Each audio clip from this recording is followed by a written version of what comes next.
What's up guys, welcome to your 39th Java tutorial, and in this tutorial I'm going to be talking about overloaded constructors. Now you guys already know what a constructor is. It's pretty much a method with the same name as that class, and whenever you create an object it automatically calls that method or does that method. So I told you guys how to build a constructor, and I told you guys that you can build only one constructor with the same name as the class. But I didn't tell you guys that you can build multiple constructors, and depending how many arguments you have, it picks what constructor to use. For example, if you called that object with one argument, it would have a constructor for that. If you called that object with 3 arguments, it would have a constructor that took 3 arguments. So let's go ahead and do this right now. So we first need our 3 variables, private int hour, and then we need that same thing. Let me put a semicolon instead of colon. We need that same variable with minute and second. Minutes and second. Now let's go ahead and build our first constructor.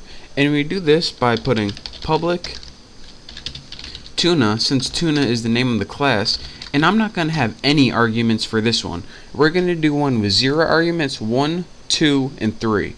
So when you put one with 0 arguments, what we want to do is eventually we want to give it 3 arguments. So what we would do is put this keyword, and what this does is pretty much invoke the constructor again, but give it 3 arguments this time using 0, 0, and 0.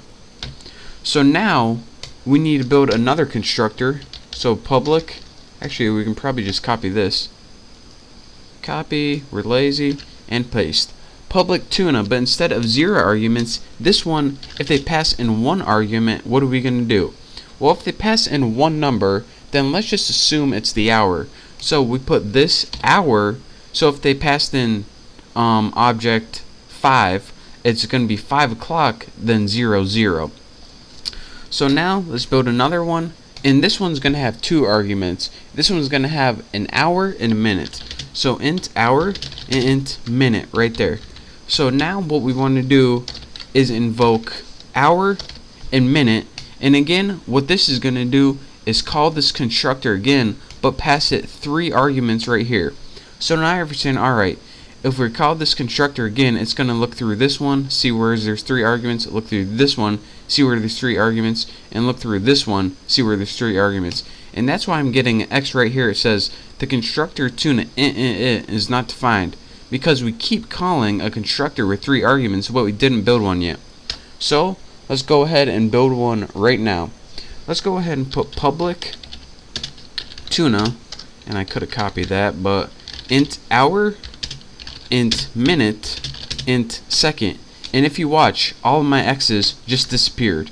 So you see they're now up, and then once we finally build one, it disappears. So now that we have a constructor with 3 arguments, we can go ahead and build something what it does. In fact, I'm going to build another, I'm going to have it call another method right here that sets the time to hour, minutes, and seconds. And we're actually going to be building this in the next tutorial. Actually, we can probably build it right now, we have enough time.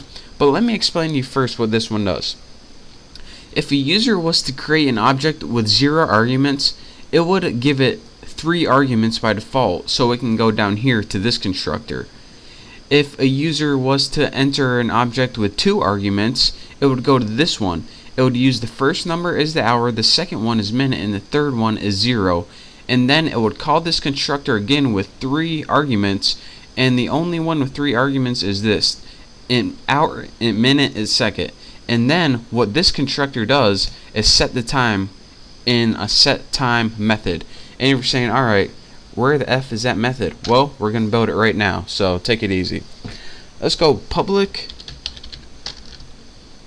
void set time, and as the arguments, again, what we want to do is take 3 parameters, int h, int m for minute, and int s for seconds.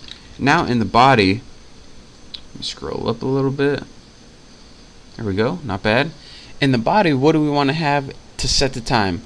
Well, actually, we're going to be building 3 methods for this as well. And I know it gets confusing, but set hour, and this is going to take an hour. Set minute, and this is going to take a minute. And set second, and this is going to take a second parameter. And now once we close this, it says the method set minute is undefined, and we're actually going to build six more methods. I think we're going to build methods for setting each of the times. And why do we need a new method for set hour, a new method for set minute, and set second? Well, we can't just have any hour they type in. We need to build a method for it, like last time where we set the hour, we had to check if it was between 0 and 23 or 24. And set minute, we need to make sure this is between 0 and 60, and also for set seconds. And we're also going to make another method for get method, not get method, for get hour, get minute, and get seconds. And that's just going to return everything. But we're going to be doing that next tutorial. But if you still don't know why I'm having separate methods for these, it's so only these methods can access the hour. And down here, as I said in last time, we don't want any other class to have access to this information right here. So that's why we need to build a separate set and get methods for each hour in like hour, minute, and second. But anyways, that was supposed to be for next tutorial. That was just a little jump ahead. The meat of this tutorial that I want to tell you is right here.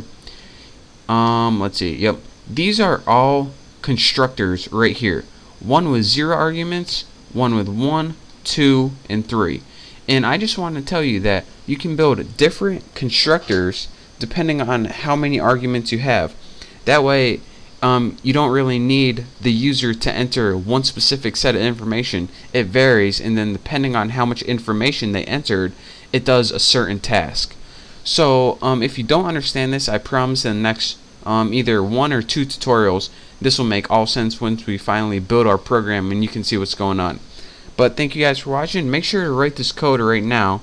And again, like I said, by the end of these tutorials, you're going to understand why we did it and how this all works. But for now, thank you guys for watching my tutorial on overload constructors.